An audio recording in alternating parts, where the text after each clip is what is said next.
Le Sahara occidental, territoire disputé entre le Maroc et les indépendantistes sahraouis, soutenu par l'Algérie, n'est pas à négocier. L'affirmation est du roi du Maroc, Mohamed VI, dans un discours retransmis par la télévision nationale. En effet, notre cause nationale s'inscrit désormais dans une dynamique positive, imparable. De fait, la marocanité du Sahara est une vérité aussi pérenne qu'immuable. Elle ne souffre de ce fait aucune contestation. D'abord parce que la légitimité de notre cause est validée par les annales de l'histoire. Ensuite parce que tel est le vœu profond et le souhait ardent de la population sahraoui. Enfin, parce qu'une reconnaissance internationale d'envergure vient l'entériner. En novembre 1975, une marche verte à l'appel du roi Hassan II mobilise 350 000 Marocains qui franchissent la frontière du Sahara occidental, alors colonie espagnole, au nom de l'appartenance du territoire au royaume.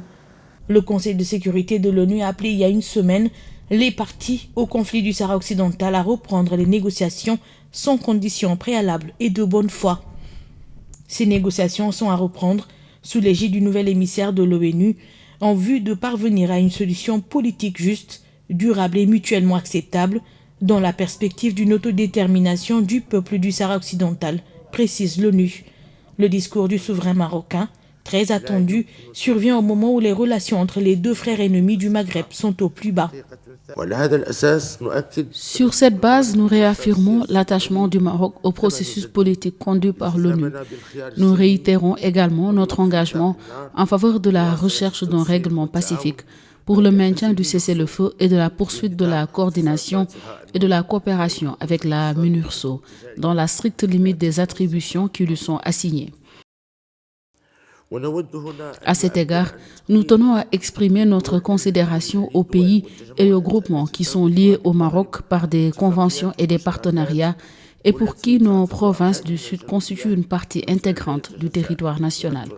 En revanche, à ceux qui affichent des positions floues ou ambivalentes, nous déclarons que le Maroc n'engagera avec eux aucune démarche d'ordre économique ou commercial qui exclurait le Sahara marocain.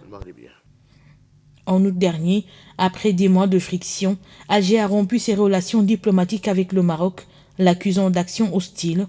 Rabat a regretté une décision complètement injustifiée.